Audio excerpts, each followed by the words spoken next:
Hi, and welcome to the 2022 Holistic Pain Relief Summit. I'm thrilled that you've taken the time to join us. My name is Trish Rossiter, and I'm your host. This summit is for people living with pain, with chronic pain, and who have a strong desire and goal to get back to living life on a daily basis without drugs or the need for invasive procedures. If you haven't already done so, I invite you to join our Facebook group. Each day of the summit, I'll go live and there'll be a thread of these speaker points, and you can post some questions. We'd also love to hear as well your best takeaway from the speakers of the day. I'm delighted to introduce Rachel Epstein. Rachel is the director of the American Institute of Mental Imagery. She's a licensed acupuncturist, a whole health coach, and with a private practice in New York City.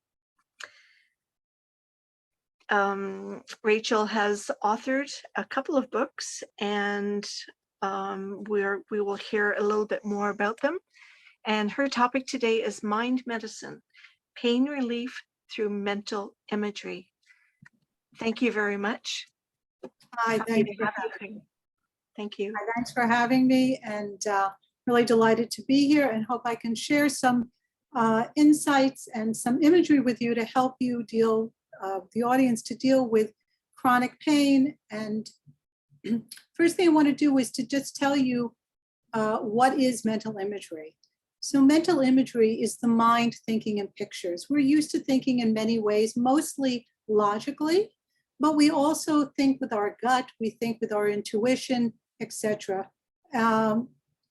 So in practicing mental imagery, what we're doing is thinking in pictures, and thinking in pictures is how the mind and the body communicate with each other. The mind gives messages to the body about how to heal and what to heal. Now, most often our mind is giving us messages to the body that I'm in fright, this is frightening, and the body is responding. So it's actually a two-way street, and the body also speaks back to the mind. And one of the ways that it speaks back is by giving pain. It's a major messenger of what's going on with us at this moment. And it's alerting us to pay attention and to make a change and to come back into a balanced state of being. So what I want to do first is to just give you a little bit more about what happens when we do an imagery process. So generally we close our eyes, but you don't have to do it with eyes closed if you don't want to. And you sit up straight if you can in a chair comfortably, but upright. And if you can't do that and you're in chronic pain, it's fine to lie down and do it as well. But we sit up straight because it keeps us a little more alert. And we always begin by taking 3 relaxing breaths. And so what that does is it puts us in a relaxed state, but not too relaxed, because what we're doing is instead of keeping all our senses outward, we're now turning our senses inward to make discoveries. So we're taking our 5 senses, not just our eyes, not just our visual sense, but our hearing, our tasting, our smell, our sensations. All of those are being turned inward for us to make discoveries about our subjective reality. Now, in our subjective reality, we are not only connecting to our deeper source of healing and getting messages from that, but in this particular brand or a method of healing, we're also connecting to the divine, to the invisible realm. So how is the mind and the body so intimately connected? I mean, we know that, of course, but science has spent a lot of time parsing this out for us as best as they can. And instead of telling you where you can, a lot of scientific data about it, which is all out there, I just wanted to give you an idea that the mind and body is more like thinking about our emotions and our body, our physical body, are two sides of the same coin. They're intimately connected. So what happens in one is happening in the other. And in our science, we now know that they believe or postulate there are things called mirror neurons. So that when you watch a person riding a bicycle, parts of you, as you watch, are lighting up in your brain, stimulating different parts of your musculature and your nervous system to also enact a riding of the bicycle. So in that analogously, when we do mental imagery, we're also lighting up and communicating with our body, with our nervous system, with our muscles, etc. So that's how come we can understand how doing imagery can have this effect on our physiology. So I like to think of mental imagery as seeding and weeding our inner realm, our subjective reality. So we're weeding out what we don't need anymore, and we're seeding or planting new things that we want to, new possibilities for ourselves.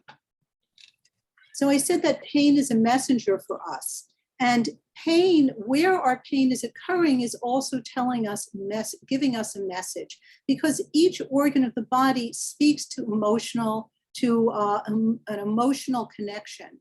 So in the West, it's been lost in modern medicine, but if you go back, you can hear it both in our language, and also if you look back into the pre-scientific understanding of the body, you can find these remnants in our history, in our myths, in our literature, etc. So if you look at Shakespeare, for instance, you'll see that he tells you all the time different organs that are bothering the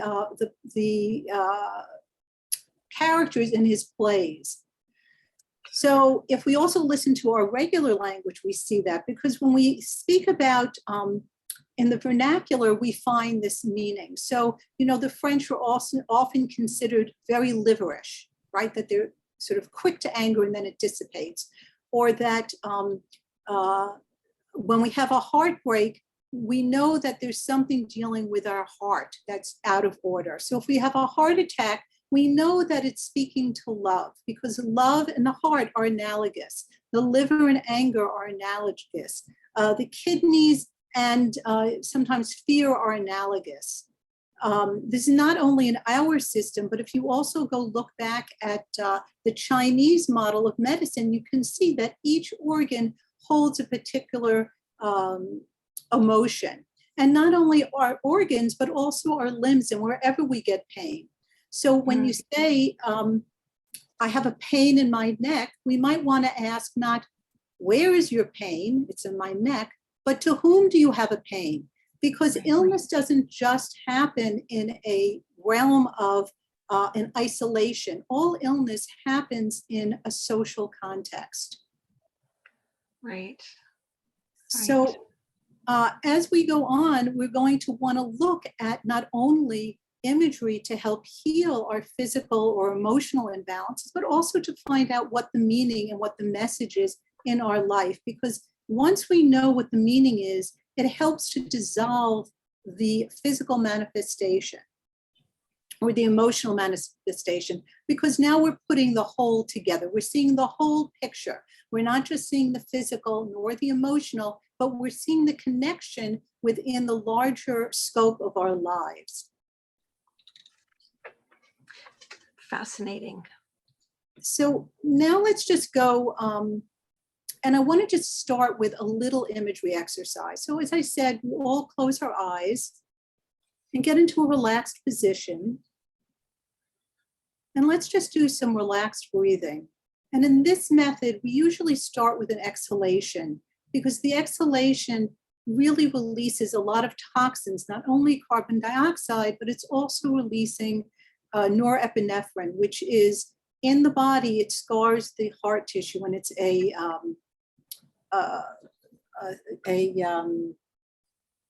do we call that? It's a fight. It's part of the fight or flight response, right? So we want to get rid of norepinephrine and all the other toxins when we do these long, slow exhalations, and then we do a normal inhalation. So we start with a long, slow exhalation through the mouth and a normal inhalation through the nose. And we do a couple of these relaxed breathings so that we can turn our senses inward, and together with that sixth sense, which we have labeled the imagination, we're going to make discoveries. So now imagine that you're swallowing a rainbow. And sense and feel the light pouring through you into every organ and cell of your body.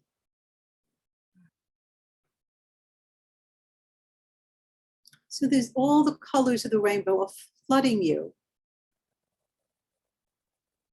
And see how you sense and feel. And then breathe out and open your eyes. Now, most people, when they swallow a rainbow, feel uplifted, right? These colors are healing, and we're going to talk about later how the colors of the rainbow are healing colors for us. And we don't have to just use light, but we can use different colored light to help heal. And not only do people, I don't know the other speakers, but there's a whole theory of color healing where people wear different colored eyeglasses and they do put different colored colors, like, I guess, dots onto even acupuncture points. It's called acupuncture color, I remember correctly. So there are many ways to use color physically, but now we're going to be working on using colors imaginally. Now, this little short imagery, which took maybe 10 seconds maximum, you can use it to relieve depression, and anytime you feel connected with feelings of hopelessness or grief or isolation, or just feel out of sorts. So one imagery can have a lot of applications for us. And you really only need a few imagery exercises to really begin to work to shift your inner garden, your inner state of being. And as we know, when you shift your inner state of being, it's going to manifest also physically. So if you were going to use swallowing the rainbow, you could do this 3 or 4 times a day for 10 seconds. And you could even do it with eyes open. So the thing about imagery is that when you do imagery, you want to have both an intention, and you also want to go and in this, and you want to do it pretty quickly, right? You don't want to dwell in it. You don't want to do it so fast that you're not experiencing it somatically, but you don't want to dwell in it so that your mind starts wandering and you start wondering, is this correct? Is that correct? Am I getting too sleepy? Am I becoming so relaxed that I'm going into a deep relaxation state? Because we don't quite want to get there. And we want to have an intention, and an intention is an aim. So a lot of people say, okay, I'm doing this, but I'm not getting it yet. Nothing's happened. So when you set up an intention or an aim, it's different than setting up a goal. A goal is something in the future. And if you're doing any healing work, you want to separate yourself from the future and stay in the present moment. And you want to stay in this present moment by getting out of goals. And because a goal is fixed, when you're playing soccer, there's only one place that ball can hit for you to have a goal. But when we're doing imagery and we're working with our inner possibilities, we want to keep ourselves in an open system. So we want to only have an aim. An aim is a direction to go in, and it can be self-correcting as we go on. And it allows us to have much, much greater freedom than if we just set ourselves a goal. So do swallowing a rainbow whenever you're feeling down, and just do it for a little bit, because because imagery doesn't work in the same way that the material world works in. The material world works in a world of time and space. Space and time are duration. Imagery is in the no time zone. It doesn't have a duration. It has a form, but it doesn't really have any substance or materiality. So it comes and goes quickly. And if you try to hold on to an image, it dissipates. And then a new image will come, or a doubt will come in. Because imagery is generally considered to be a manifestation on a physical level of right brain activity, while as logical thought, which is what we usually are engaged in, is a left brain activity. So what we want to do is bring our right brain into sync with the left brain, but let it lead the left brain. The left brain is used to leading. That's why we're always leading from the head. But the right brain is connected very closely to the heart. So we want us to lead from the heart. And imagination used to be called the intelligence of the heart, because it's revealing our true feelings and what we want to connect to. And it's the heart, not the brain, that has a larger vibrational quality, that it's sending out connection everywhere. And it's also in spiritual life considered the organ of spiritual life. It's what is picking up messages from the invisible realm, from the divine realm, and taking it into us.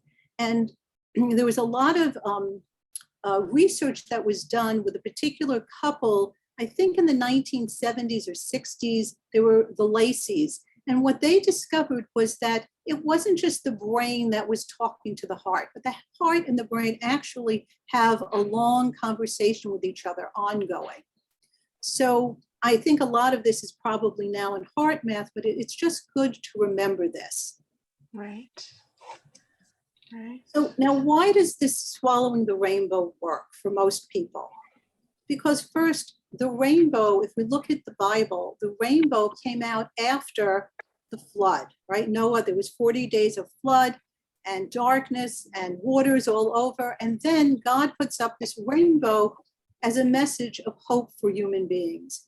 And we know this intuitively and instinctively, that the rainbow means this. So we can draw on this meaning for ourselves and use it for our own healing. So then you might ask, well, why is imagery so short? How can 10 seconds really make a change? But you know what? You can go out 10 seconds and see a trauma and it can linger in you. So 10 seconds is quite a long time. And the reason why it's short is that imagery works homeopathically, so that it's a hologram. And you only need a single match to ignite a cascade of fireworks. So you're putting in a micro amount of input to get a macro response. And that's why sometimes it's called the homeopathy of the mind. A little dose creates great change.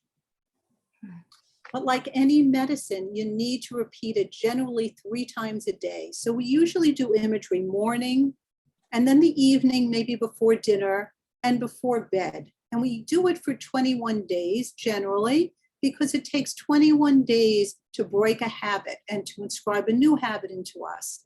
So 21 days is a natural cycle of the human body. And then we add 7 days of rest, because we want to always be establishing a rhythm. So we have 21 days of imagery and then 7 days of rest. And then you don't want to become habituated to it. And then you can start a new cycle. So we've done swallowing the rainbow. So I want to give you another very, very simple imagery exercise that you can do. And this one you can do for any type of healing that you need. And it's called the green meadow. And it's to heal pain. So when you do it, it's going to be with the intention to heal pain. And again, you're going to do it morning, evening, and before bed. And you're going to close your eyes and sit up or lie down. And you're going to do those 3 long, relaxed breaths, starting with a long exhalation and then going to a normal inhalation. And the long exhalation is coming out through the mouth. And you're breathing in a normal inhalation through the nose. And with each breath, you're becoming more relaxed. Now imagine you're in a very green meadow on the bank of a small stream that flows fast from a high hill. And see yourself picking flowers in this green meadow. And now lie in the grass and put the flowers you picked on the parts of your body that are giving you difficulty.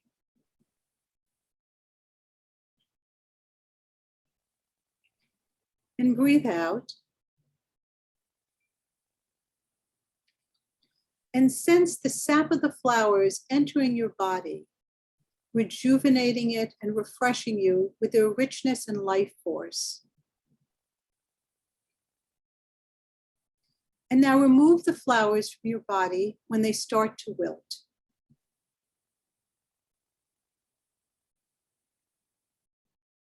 And breathe out 1 time.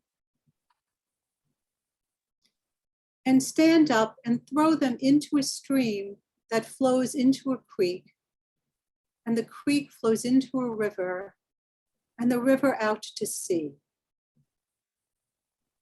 And know that these currents of water are taking away the problems of the past so they don't return.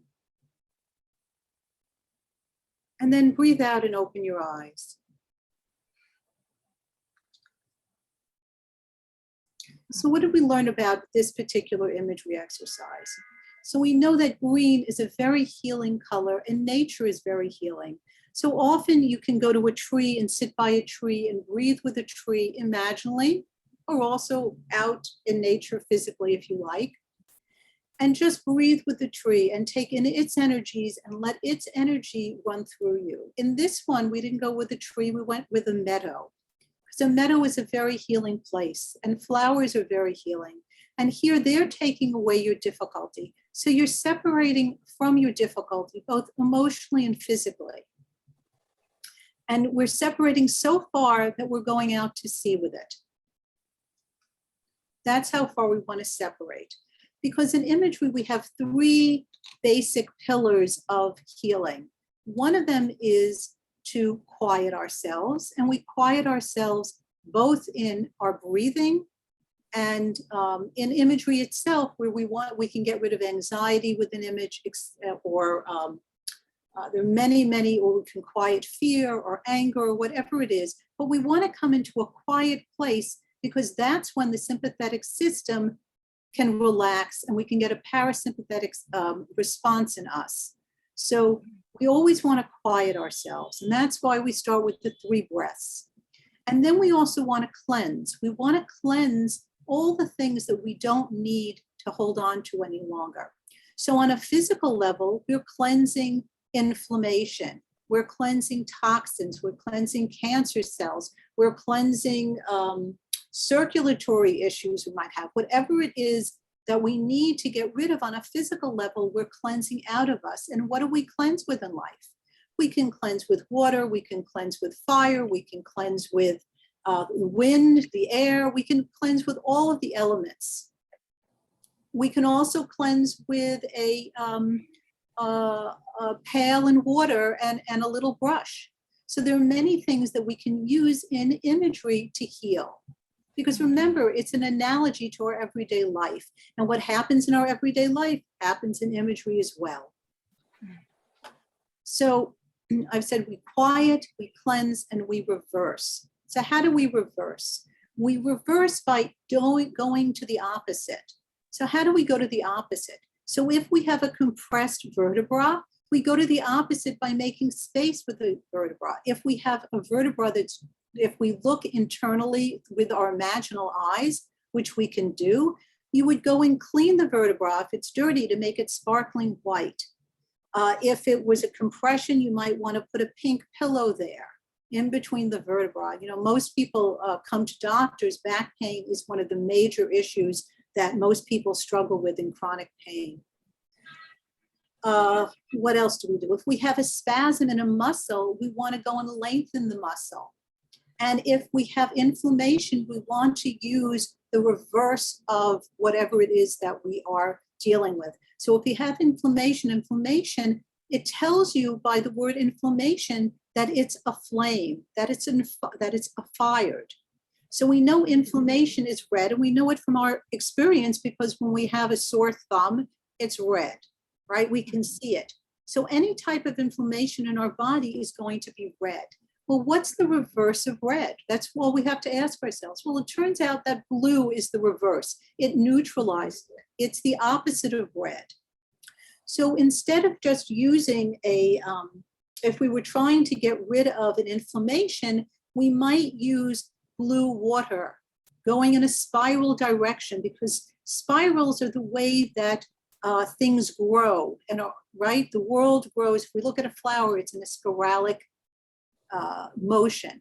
So we're going to use a spiralic blue water to cleanse out what we don't need. So I have a little imagery for that as well. So let's go and do one for inflammation, because inflammation is a very, very common effect in dealing with physical pain syndromes. So everyone close your eyes and breathe out 3 times slowly. And know that you're doing the fireman's hose exercise to remove inflammation. And it's taking you a few seconds. So on your next exhalation, walk outside your front door and see a fire hose attached to a hydrant in the ground. And lift the hose and direct a counterclockwise blue spiral of jet water onto an inflamed area that needs to be cleansed. And see and sense that the inflammation is disappearing, that the flame is going out. And now return to your front door with the inflammation gone. And then breathe out again and open your eyes. So when you do this imagery, you can either see that the fire hose is attached into the hydrant and is just clearing out whatever you see that's inflamed or a fire, or you can actually put it on and direct the hose onto your whatever's inflamed in your body. It's your choice and it's your imagination. And either way is going to work because your mind is giving your body feedback that the inflammation needs to go away. And it's directing you on a cellular level to cool down the inflammatory response. So you again would do this for 21 days and for 3 times daily. And you need to do it like medicine. You need to take it like medicine. So let me just tell you a hint about medicine. If you have to take medicine, there's no judgment about that. Pain is very hard to live with. You can imagine that when you take your pills, you're taking your pill surrounded by golden light. So you're giving your body a message that this is something that your mind and body are welcoming as a healing force in your life. You're sort of potentiating the pill for yourself. Mm-hmm. Another way you can use imagery is to give yourself imaginary medicine, because your body already knows how to respond to medicine. It knows it already. You're quite habituated to medicines. So instead of taking an aspirin or a Tylenol, try taking an imaginal golden Tylenol or golden aspirin in its place. Or for asthmatics, my husband did a study where he gave them imaginal golden inhalant. So that when people felt that they were getting constricted in their chest, instead of just automatically overusing the inhalant, they took a golden inhalant and they imagined that they were getting a dose from this golden inhalant, feeling and sensing what happens when they get this inhalant comes in through the imagination instead of the physical, because they're already wrapped up. They know what the physical response can be. Mm-hmm. So I know we're running out of time, and I want to give you a little hint of what to do to create your own imagery for physical healing. So as I said, everything works in opposites, right? We've done a lot of showing you how to work in opposites, how to make space when we're having constriction, how to have use the opposite color to heal, or go into a green, which is just a general quieting and healing color, or go to blue, which is also very calm and quieting. If you needed to rev up, for example, you might, and you need to be energized, you might put on a red jogging suit imaginally and go jogging in your imaginal red jogging suit in your imagination. And of course, things happen much quicker. So instead of having to jog for 30 minutes outside, you could do an imaginal jog for just 30 seconds. So let's go and look how to create an imagery exercise for yourself. Let's say you want to look at, you have a particular pain. So what you would do is ask yourself, what does the pain look like? And most people, when you ask them, what does the pain look like, will tell you, and they may tell you that it's located in a particular place, or they might tell you that it looks like, for instance, a spiky, sharp, black blob. So if someone told me it looked like a spiky black blob, I would tell them, now what's the opposite of a spiky black blob? And they might tell me, oh, or I might say to them, correct that image, reverse the image. And they would say to me, okay, what I see myself doing is filing down all the spikes. And I would say, as you're filing it down, see that your pain, see, sense, and feel that your pain is diminishing. So that's how you can work on discovering your own images. So you can always find a word. And if you have a word, you have an image, because the word and the image go hand in hand. So if you have a word, you ask yourself, what's the associated image? And if you have an image, and once you have that, you can ask, what's the opposite word that would heal a situation? And you could go and find the opposite image. So let's try something a little simpler just to, and if I said to you, what's an image of calm? Often people will say it's a lake, or it's the ocean, or it's dawn. They'll say something like that. And if I ask them, what's the opposite of calm, and what does it feel like when you're not calm? And they said agitated, they might say it's like a little volcano, a mini volcano is going off, or a geyser is going off. They'll have an image that's associated with the word. And once you start with the word, you can go to the image and you correct it. So for an emotion, for instance, because we didn't have much time to get into the emotional pain of life, or even of the meaning of how to go about and read the pain signs, you can, if you find that you're very angry, you might ask yourself, what's the image of anger?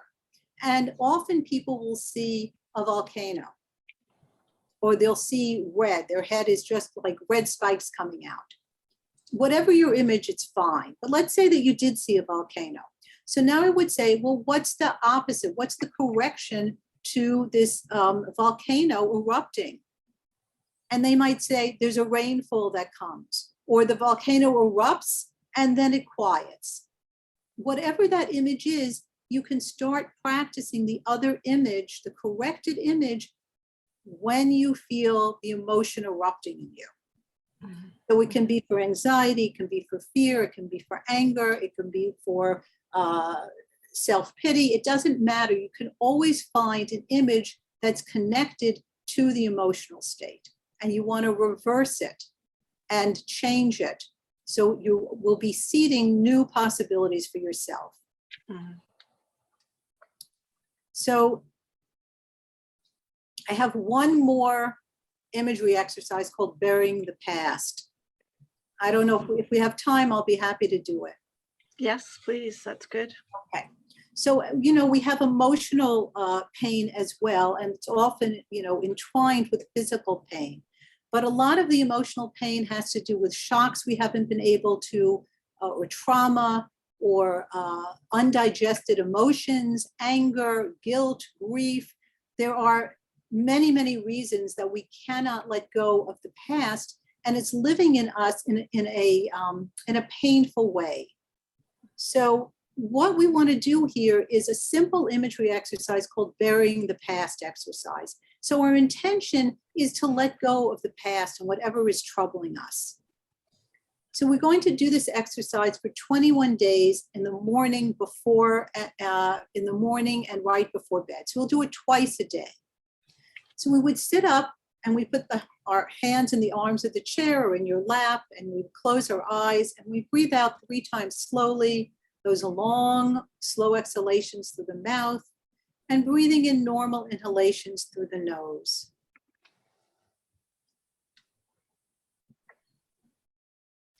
And know that you're doing this exercise called burying the past to let go of the past, and it's taking you up to 60 seconds each time.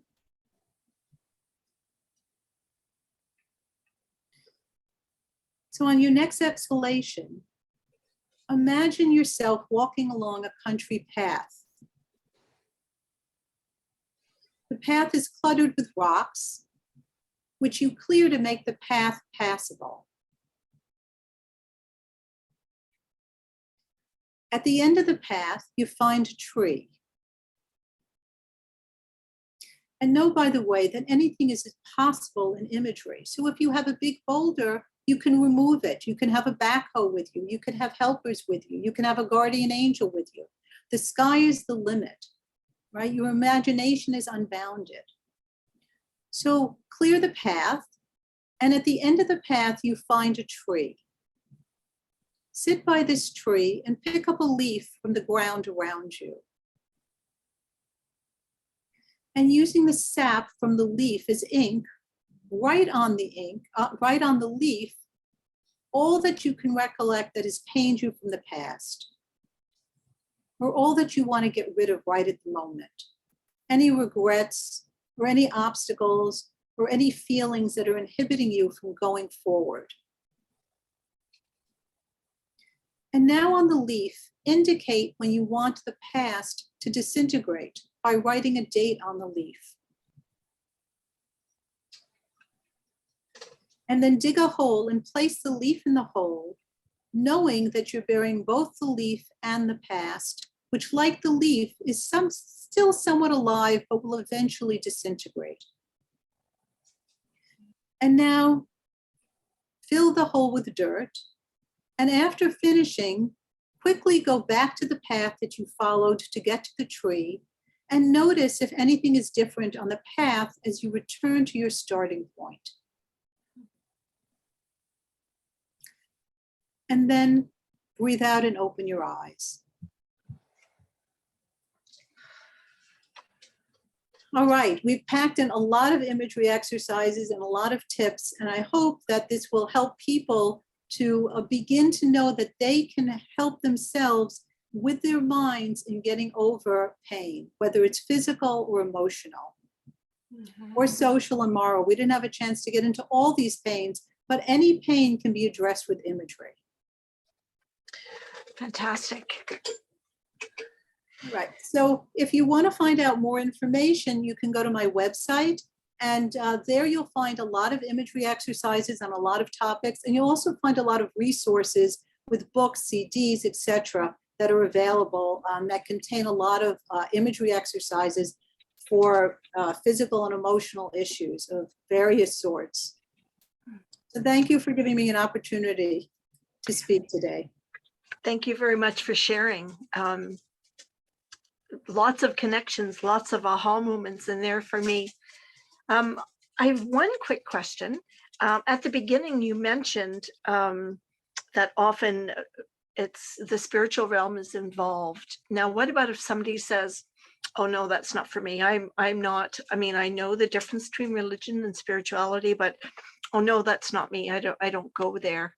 So right. So, you know, it doesn't really matter. Everybody has to be true to themselves. Some people are spiritually oriented, some are not. And you see, I didn't actually access any spiritual imagery today. I really drew on what was natural to all human beings, which is nature and their own inner and symbolic encyclopedia of whatever images are inside themselves. So you needn't at all connect it with the invisible world, although this tradition does come out of the Western spiritual healing tradition, but it's not necessary to go there. And most people who are healing from pain, they want something practical and they want it immediately.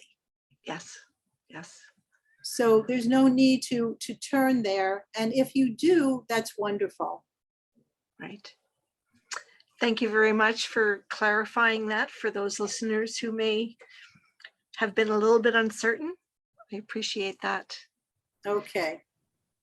Thank you, Rachel. And I will have that information for everybody, the website, so they can go and check out the imagery, the guided imagery sessions there.